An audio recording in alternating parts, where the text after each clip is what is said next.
Hello दर्शकों, नमस्कार। मैं अमितोष पंडित आप सभी का एपी न्यूज में स्वागत करता हूं। आप देख रहे हैं आज की टॉप 10 न्यूज। अगर ये न्यूज आपको पसंद आती है तो आप ज्यादा से ज्यादा इसे लाइक, शेयर एंड सब्सक्राइब कीजिए, जिससे यूट्यूब ज्यादा से ज्यादा लोगों को ये वीडियो रिकमेंड करेगी। क्या भिवंडी की तस्वीर बदल रही है? मोदी सरकार के 12 साल पूरा होने पर भाजपा नेताओं ने भिवंडी में चल रहे बड़े विकास कार्यों का जायजा लिया। विधायक महेश चौगुले और भाजपा पदाधिकारियों ने 200 बेड के नए अस्पताल, मेट्रो परियोजना, आवास योजना, बस टर्मिनल और अन्य विकास कार्यों का निरीक्षण किया। भाजपा नेताओं का कहना है कि केंद्र और राज्य सरकार के सहयोग से भिवंडी में विकास को नई गति मिली है। हालांकि अस्पताल परियोजना की समय सीमा को लेकर अधिकारियों से जवाब भी मांगा गया।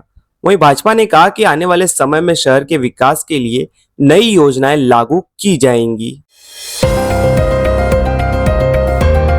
क्या भिवंडी की राजनीतिक में हार का दर्द अभी भी बाकी है? इसी सवाल के साथ भिवंडी में हुई एक प्रेस कॉन्फ्रेंस में सियासी माहौल गर्मा गया, जहां रईस शेख के समर्थक नेता ने विरोधियों पर निशाना साधते हुए कहा कि कुछ लोग चुनावी नतीजों से सदमे से बाहर नहीं निकल पाए हैं और लगातार आमदार रईस शेख को निशाना बना रहे हैं। उन्होंने दावा किया कि शहर में सड़क, पानी और विकास कार्य तेजी से हो रहे हैं, जबकि टीडीआर और रॉयल्टी विवाद को लेकर लगाए जा रहे आरोपों को आमदार की छवि खराब करने की साजिश बताया। क्या भिवंडी में बिजली को लेकर एक और बड़ी लड़ाई शुरू होने वाली है? भिवंडी कर न्याय मंच से मुख्यमंत्री देवेंद्र फडणवीस को ज्ञापन भेजकर वह 2027 के बाद महावितरण की फ्रेंचाइजी व्यवस्था खत्म करने और टोरेंट पावर की जगह अन्य निजी कंपनियों को भी मौका देने की मांग उठाई है। मंच का आरोप है कि महंगी बिजली दरों, कथित फास्ट मीटर और उपभोक्ताओं की शिकायतों के कारण नागरिक और पावरलूम उद्योग परेशान है। मंच के अध्यक्ष शादाब उस्मानी ने कहा कि इस बार सिर्फ विरोध नहीं बल्कि व्यापक जन समर्थन जुटाकर आंदोलन चलाया जाएगा। उन्होंने चेतावनी दी कि यदि सरकार ने मांगों पर ध्यान नहीं दिया तो आने वाले दिनों में जन जागरण अभियान और बड़े आंदोलन की शुरुआत होगी। क्या भिवंडी में भारी वाहनों की आवाजाही पर लोगों की जान पर भारी पड़ रही है? एक तेज रफ्तार ट्रक सड़क किनारे पेड़ से जा टकराया, जिसके बाद स्थानिक लोगों में नाराजगी फैल गई। प्रत्यक्षदर्शियों का दावा है कि ट्रक के पीछे कई बाइक सवार हॉर्न बजा रहे थे, जिससे वाहन चालक का संतुलन बिगड़ गया और हादसा हो गया। लोगों का कहना है कि संकरी सड़क पर लगातार बड़े बड़े वाहन गुजर रहे हैं, जबकि इसी रास्ते से बच्चे और स्थानिक नागरिक भी आते जाते हैं। स्थानीय नागरिकों ने मांग की कि दिन में समय भारी वाहनों के एंट्री पर रोक लगाई जाए और नियमों का सख्ती से पालन कराया जाए। क्या भिवंडी में अतिक्रमण पर अब बुलडोजर की कार्रवाई तेज होने वाली है? खंडूपाड़ा रोड पर प्रशासन ने सड़क किनारे लगाए गए ठेलों और अतिक्रमण के खिलाफ कार्रवाई करते हुए बुलडोजर चलाया। अधिकारियों का कहना है कि 2 दिन पहले ही दुकानदारों और ठेला संचालकों को चेतावनी देकर अतिक्रमण हटाने के निर्देश दिए गए थे, लेकिन नियमों का पालन नहीं होने पर यह कार्रवाई करनी पड़ी। वहीं प्रशासन ने आमपाड़ा रोड समेत अन्य इलाकों में चेतावनी जारी करते हुए साफ कर दिया कि सड़क पर अतिक्रमण करने वालों के खिलाफ आगे भी सख्त कार्रवाई जारी रहेगी। भिवंडी में वोटरों की सूची को लेकर नई तैयारी शुरू हो गई है।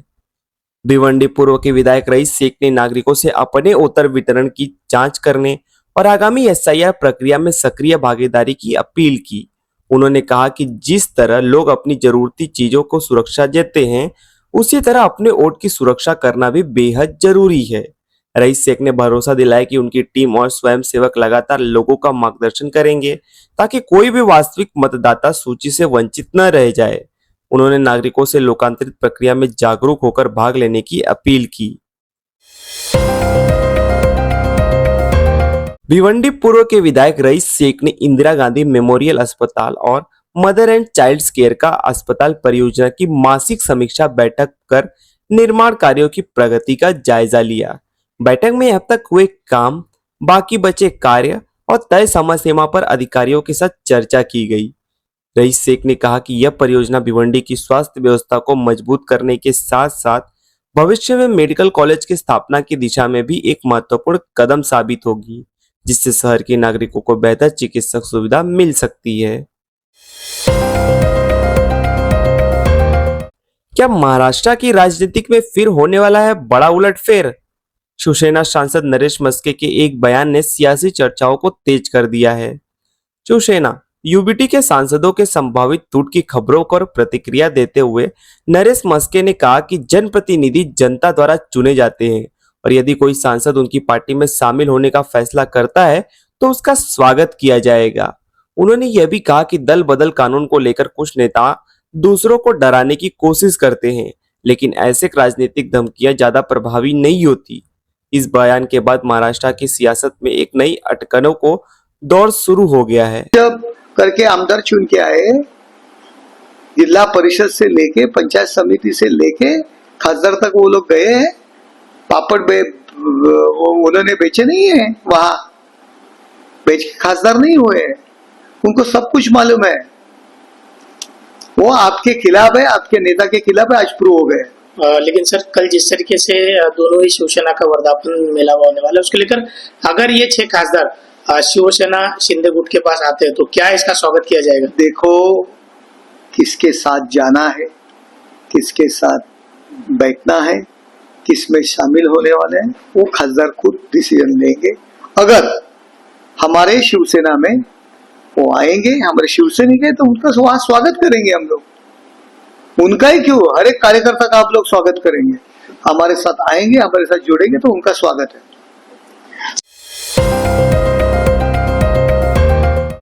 क्या मुंबई की सड़कों पर कानून का डर खत्म होते जा रहा है?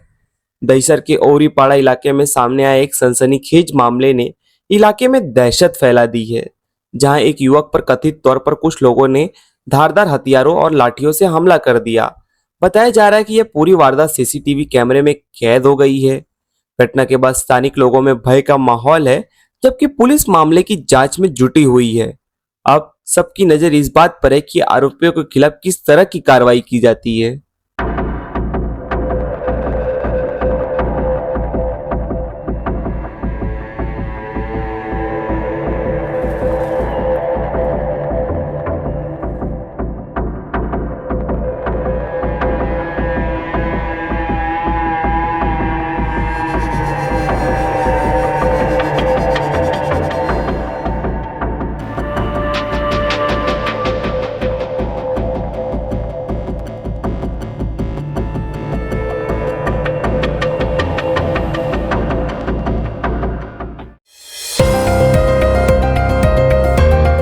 क्या मुंबई से भारत यूएई रिश्तों को मिलेगी एक नई आर्थिक ताकत?